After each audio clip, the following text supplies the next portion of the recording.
Por favor. ¿Sí? Sí. Gracias. ¿Nos cuentas alguna de cuñados? Venga, de cuñados, vea. ¿De cuñado? ¿Quieres una de cuñado? Sí. A ver, ¿cuánto sabéis de lo café que os tomáis cada día?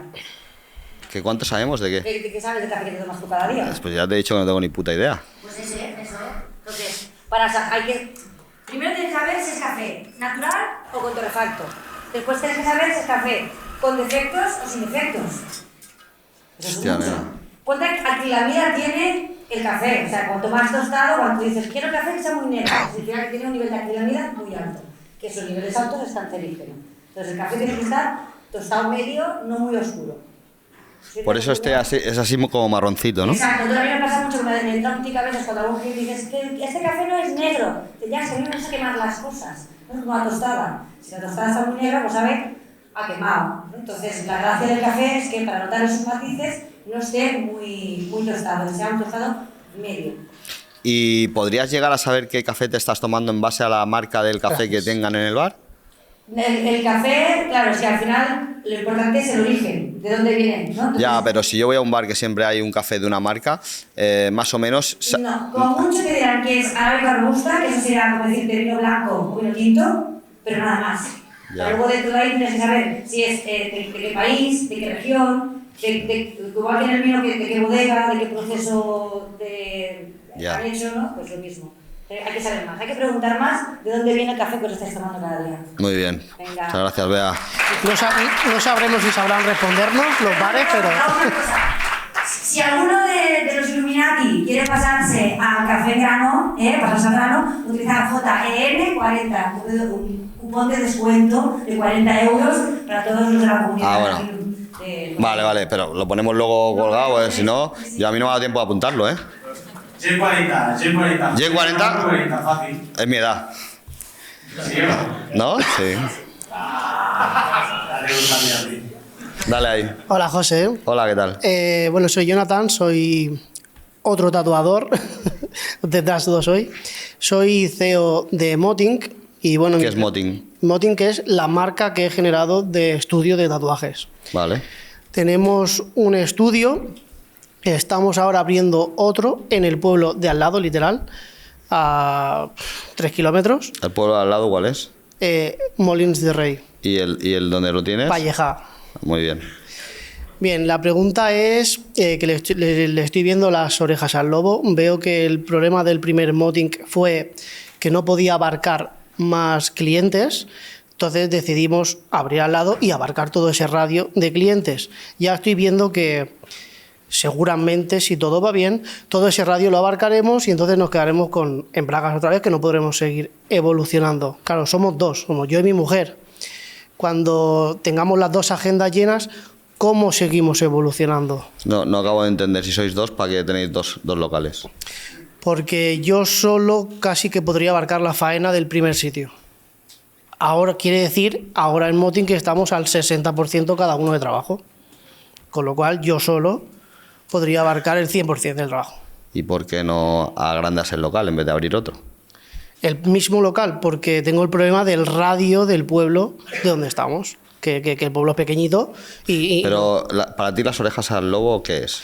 las orejas, cuando digo eso me refiero a... entiendo que en breves conseguiremos estacionarnos en Molins de Rey, creceremos, pero llegará un punto en que el techo está muy bajo de los estudios de datos. Claro, es que a lo mejor en un pueblo es más difícil, o sea, el techo lo tienes más bajo que en una capital, ¿no? Eso es entendible, pero también es más fácil llegar al techo que no en una capital. Ya, pero es que llegar al techo no es el objetivo, ¿no? No, el seguir objetivo evolucionando. es crecer sin tener techo, ¿no? Sí. Entonces, yo creo que A ver, yo creo que en tu caso tienes varios problemas. Uno, que es poco escalable, porque al final dependes de tus horas y tú tienes horas limitadas y ya lo hemos hablado muchas veces que el tiempo no se puede comprar, es la única cosa que no vais a poder comprar, con lo cual o clonas gente como tú y formas a gente para hacer tatuajes en tu misma línea o realmente tu techo es tus horas. Entonces, al final yo creo que con comunicación podrías copar tus horas en tu pueblo sin tener que ir abriendo un local en cada lugar. Creo que eso sería viable. Pero ¿haces algo para comunicar o no? Hacemos redes sociales, hacemos email marketing y por ahora ya está. ¿Y te llega mucho por ahí? Por email marketing no demasiado, sí que les interesa y cotillean y notamos un aumento de seguidores, pero redes ¿Cuántos sociales, seguidores tenéis? 4, casi 5.000 o así, en la empresa. Tengo luego el de tatuador personal, que ahí tengo menos porque la verdad paso un poco de él. Claro, No le hago pero mucho caso, la verdad. es que el concepto de paso de las redes sociales, en tu caso, es como decir paso de vender. ¿Entiendes? Es que lo tuyo no es anunciar calamares. Lo tuyo es anunciar... Yo creo que el primer error parte de que tú eres tu marca personal y tu empresa. O sea, y lo tienes ya separado, con lo cual estás dividiendo tu centro de atención. O sea, potenciarías la cuenta personal como tatuador y luego la de la empresa. No, yo creo que es un error separar las dos marcas. Yo creo que separar las dos marcas lo único que te divide es el centro de atención. O sea, yo no podría ser mi marca personal en La Sirena y yo mismo, ¿sabes? Porque imagínate que yo le pusiera a mi supermercado José Elías. Pero en tu caso, que tú eres el que ejecutas el trabajo, al final yo intentaría vender mi marca personal como tatuador y eso, por ende, sería la marca de mi empresa, ¿no? O sea, de hecho, una de las cosas que haría, ¿cómo se llama tu empresa? Motink. Pues yo le pondría Moting by Jonathan no sé qué, para asociar las dos marcas, eso ya de saque.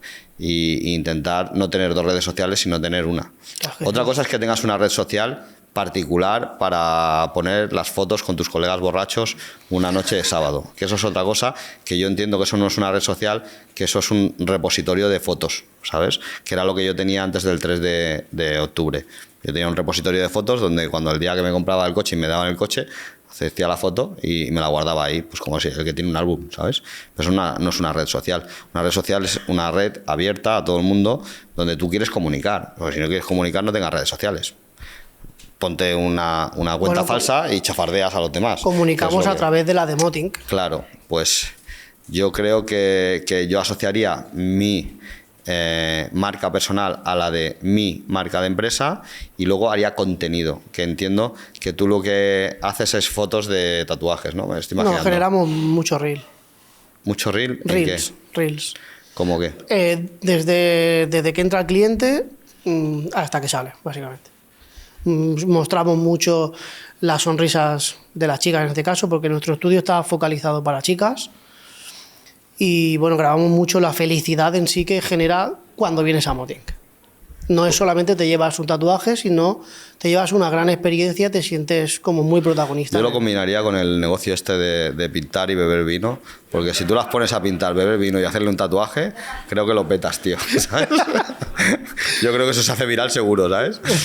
Pero al final...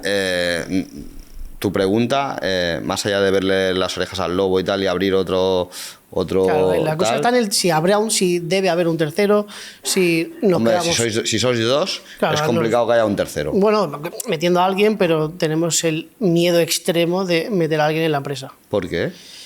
Malas experiencias. Bueno, pero el chico que has oído antes eran freelance los que metía. No es freelance, él ya tiene su estudio. No, él tiene su estudio, pero tenía una freelance por debajo que pagaba a porcentaje. Él está en una capital. A ver, yo si te soy sincero, veo que es un negocio que no es del todo escalable, la verdad. Porque al final, si coges a un buen freelance, lo que va a querer es tener su estudio. Se va, claro. Y si coges a uno que no es tan bueno como para tener su estudio, no sé si te va a sacar el dinero. Entonces, claro. Yo intentaría copar las horas, mis horas, e intentarlas, cuando lo tenga copado, subir el precio para monetizar más, pero yo creo que ahí poco más puedes hacer, ¿sabes? No creo que puedas hacer más. También te digo que lo estás haciendo en modo complicado, ¿no? O sea, montar un centro de tatuajes en dos pueblos es más complicado que montarlos en Barcelona, macho, que ya por definición... Tocándose, además. Claro, y esa... Es que yo creo que acabarán siendo panaderías los estudios de tatus. Llegará un punto en que habrá un estudio de tatus en cada esquina que empieza a ser así Y bueno, pues claro, nosotros somos dos, nos consideramos buenos, pues ¿por qué no abrir dos? Sí, está bien, pero hasta el punto de que sea una panadería, no todo el mundo se levanta, voy a tomar un café y voy a hacer un tatuaje hoy. Yo creo que No- tú te no lo mirarías veo. dónde vas, pero la gran mayoría de gente le da ¿Sí? un poco igual. Hay que no, evidentemente, no hay no No, generalizar, lo que te pero- quiero decir es que no todo el mundo se hace un tatuaje al día. No, pues, chiquitatus al día, no, evidentemente, pero uno al mes. Es que nosotros estamos especializados en tatuajes de línea fina. Hacemos chiquitatus. Sí que es cierto que yo soy especialista en realismo, pero yo hago de todo, porque me encontré en la tesitura de, jolín, tengo un estudio, estoy solo, no tenía a mi mujer, tengo que aprender a hacer todo. Evidentemente, aprendí a hacer todo. El realismo fue lo que más economía me daba en el inicio, bueno, hasta hace un año. ¿Cómo hacéis un tatú de estos realistas? ¿Qué hacéis? ¿Los dibujitos a puntitos muy finos o cómo va eso? Explicado técnicamente, sí, el tatuaje está hecho a puntos, solo que va a tantas revoluciones que acabas creando una pequeña solidez, ¿no? Ya sea con una tinta suave o con una tinta oscura. Y cuando es así fino es porque la punta es muy fina, ¿no? Cuando es suave es que la tinta que llevas en la aguja es suave y la tinta la has metido muy superficial. Eso también es una técnica para dejar la tinta lo más suave posible. Dentro de suave me refiero de tono ahora, ¿eh? Ya. Bueno, pues oye, lo que te digo es, yo no sé si es la mejor, no entiendo mucho de centros de tatuaje, pero a bote pronto ponerlos cerca no me parece, más allá de la logística, puede estar bien, pero si los pones cerca en dos pueblos donde la concentración de gente que se va a tatuar no es tan elevada como en una ciudad, me parece más arriesgado que ponerlos lejos. Sí, es más arriesgado. Pasa que hay cosas que hemos estado un año analizando. De hecho, en ese año estuvimos en Miami para abrir en Miami. Hostia, pero Literal, otro polo tú te vas opuesto. de un pueblo a otro, ¿sabes? Literal. Te vas de Literal. Palleja a Miami, tío. Pasa que te explico la historia. Es cierto, fui a Miami, analicé los 72 estudios que están en Miami. No te planteaste en Barcelona en ningún momento. O sea, Sí, también estaba en la ecuación. Era pero- demasiado fácil aquello, ¿no? Era demasiado fácil. Pasa que, bueno, luego la mujer hay casos, hay cosas que al final tenemos 2 hijos. El local que nos hemos comprado... ¿Comprado? Error. Sí, error. El local que nos hemos comprado es justo el de debajo de casa de mis suegros. Entonces, bueno, hay cosas que a nivel... Pues no sé si decirte que es un segundo error, ¿sabes?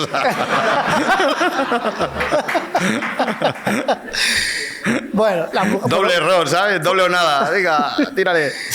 Ahora dime que lo has pagado al contado, ya lo pones todo en el saco, ¿sabes? Bueno, la cuestión es que cuando uno tiene una mujer, en mi caso, por lo menos en mi caso, pues uno piensa más en la familia y al final decidí parar y decir, vale, abrimos en Molín de Rey. ¿Y quién está debajo de tus suegros, tú o tu mujer? Mi mujer. Ah, ahí te has librado, cabrón. Y bueno, pues nada, ahí estábamos, ¿no? Que ya le estamos viendo un poco las orejas al lobo de, hostia, ahora cuando te llenes agenda, ¿qué hacemos? ¿no? Porque, Pues ya estamos trabajar. Pues Pero que yo eso no son las orejas del lobo, eso es tu objetivo. O sea, llenar tu agenda debería ser tu deseo mayor. Pero jubilarme con 35, ahora tengo 34, decir con 35 vale, no crezco más, para mí es hundirme en la miseria. Bueno, pues esa es la pregunta a la que deberías haber empezado. O sea, cuando llegues a ese punto, tu negocio tiene una escalabilidad, entonces tienes que decidir si sigues sufriendo a contracorriente o coges el dinero que generas en tu negocio y empiezas a generarte dinero pasivo, que eso es lo que deberías hacer. Si realmente tu negocio es tu pasión. Y si no, Eso ya lo hemos hecho también. Entre medias de todo eso hemos hecho una empresa de campers, de alquiler de campers. pues entonces no tienes techo, tío. No, ahí no, en esa no. Claro, pues tienes techo en eso, pero no te rayes con eso, hombre. Yo creo que si realmente te gusta hacer tatuajes, pues sigue haciendo tatuajes, te llenas la agenda, monetizas un poco más y a partir de ahí, pues de campers y luego de furgonetas y luego pues le compras una casa a tus suegros. Ya está. Oye, un placer. Está bien. Muchas gracias, José. Venga, gracias.